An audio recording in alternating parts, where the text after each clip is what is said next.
All right. Here's how the brakes line up.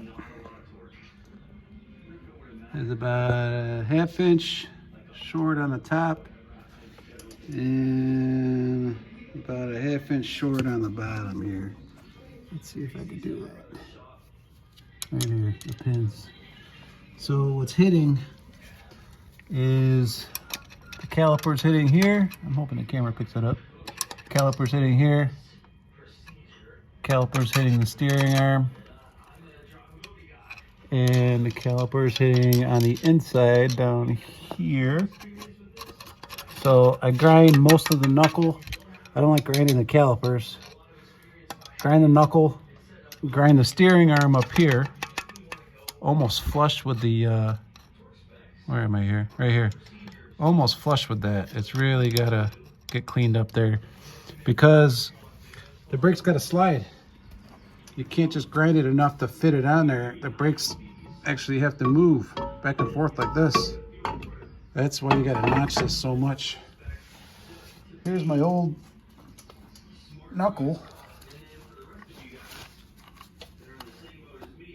As a comparison, completely different casting, much smaller, and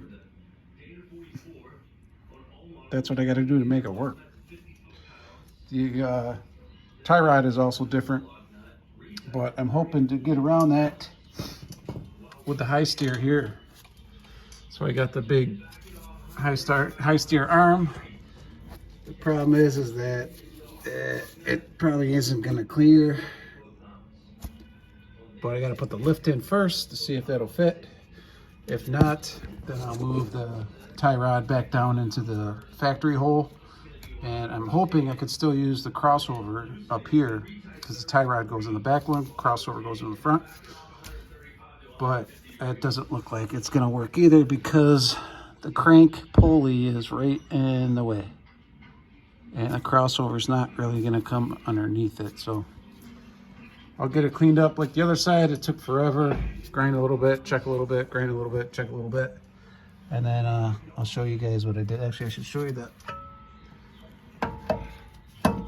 What it looks like before I start grinding. You see that they notched it out a little bit. The other side was not notched like this, but this all needs to get cleaned. This all needs to get cleaned here, and this all needs to get cleaned here. All right, so you can see everything I shaved. If you compare it to the casting where it had a notch cut out here, I took it down past that. And then I actually had to shave a little bit of the front here too. Because this is different, I didn't have to shave much on the caliper at all. Now I have full throw here. And now I'm gonna scribe the steering arm and hit that on my grinder because it's easier to use on my grinder. So I'll grind this whole thing away here and then get that to fit. Funny thing is, not really funny, but with the brakes on, if I just got it sitting up here,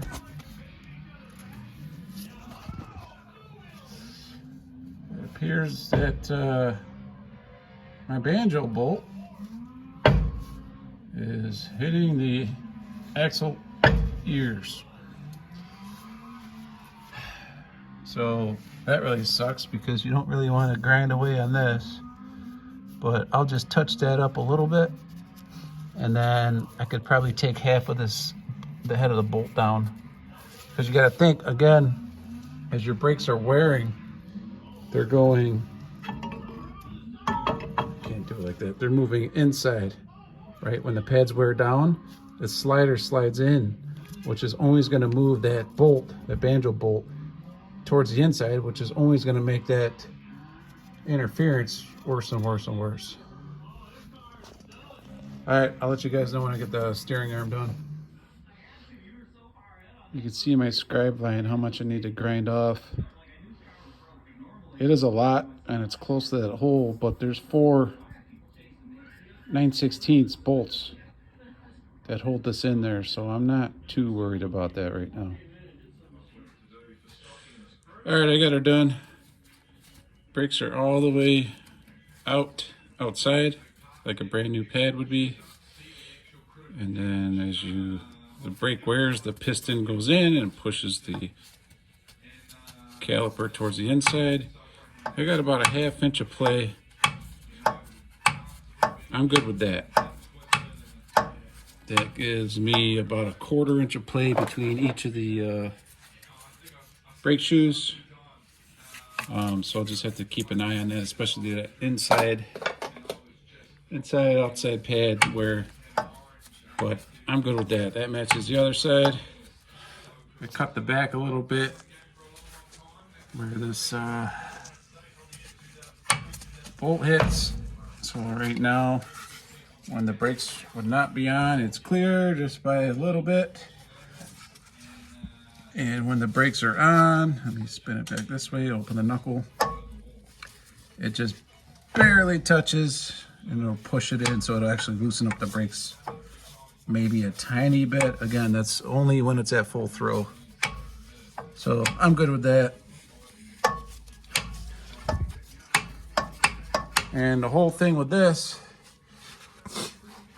was to use the steering arm for the crossover steering. So now that I got this done, actually, I'm gonna take the hubs back apart because I got brand new bearings and races in there. And that's to spec, but I think that's too tight. I mean, I can get it to kind of spin, but I think that's too tight. Yeah, that's too tight. So I'm gonna loosen this. I gotta take off the hubs. These new Warren hubs are great. They really, really feel good. I wish the tabs on the inside were a little bigger so my fingers can fit in there. I got fat hands. My fingers are kind of big, but whatever.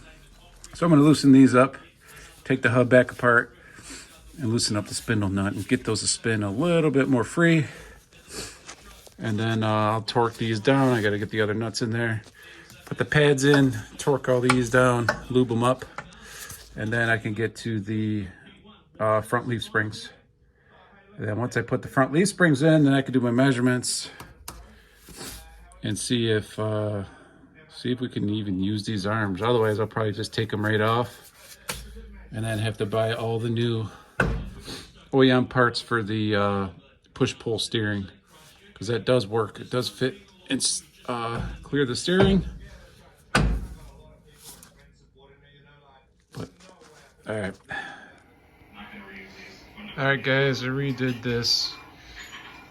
It's a little bit better, but I didn't want to go any looser because then there's a little bit of play. So we'll put some miles on it and then recheck those bearings. Brakes are good. Everything fits. Full lock. Full lock. Oh, the other thing too is on these knuckles, they just have nubs there. The factory knuckle has the threaded bolt like that, so you can adjust the stop on there. I like that threaded bolt. Maybe I should have drilled and tapped these lugs here, at least on the back one, to keep that. But I think it'll be all right. Even with some worn pads, I got plenty of movement. Just definitely have to keep a look at that, and I can still access the brake, to change service the brakes. It's tight, but it'll work. So that's done. Now I gotta clean up my mess here. I'm gonna soak all the suspension parts, all the bolts. They're all rusted. It's gonna suck. It's gonna really suck. I got heavy duty rear eyelet shackles to go in there. So I gotta get the rubber out of here, which is gonna suck because this is all rusted. The screws that hold those in, this rubber flat. And then these are probably gonna be real fun to get on the inside because the motor's so tight in there. But yeah, it'll be good. Next we'll get the lift kit in the front first, and we'll see how everything works.